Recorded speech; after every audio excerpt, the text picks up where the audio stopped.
আসসালামু আলাইকুম দর্শক, আপনারা যে যেখানে আছেন আশা করি ভালো আছেন। আমি আর দুপুরের পরে মনে করেছিলাম যে একটু গ্রামের বাড়ি যাব।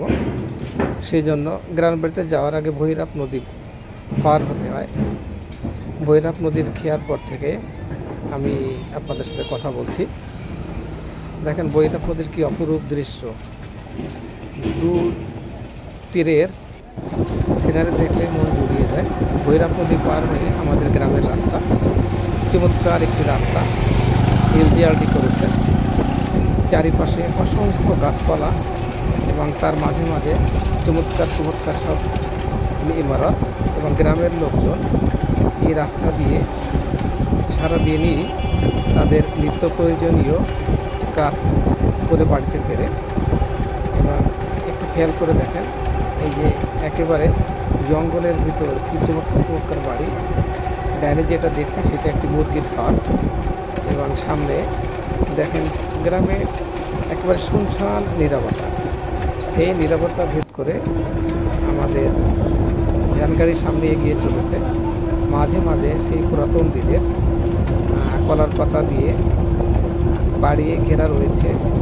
সামনে দেখছি ডান পাশে আরও একটি দোকান এবং সামনে কিছু দূর দিয়ে এটা সম্ভবত একটি মার্কেট, ছোটোখাটো একটা মার্কেট।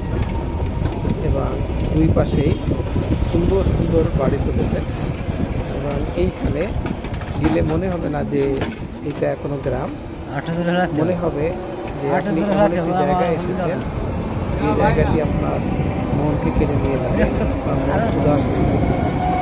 এবং এই রাস্তার চারিপাশ দিয়ে চমৎকার চমৎকার সব স্থাপনা তৈরি হয়েছে।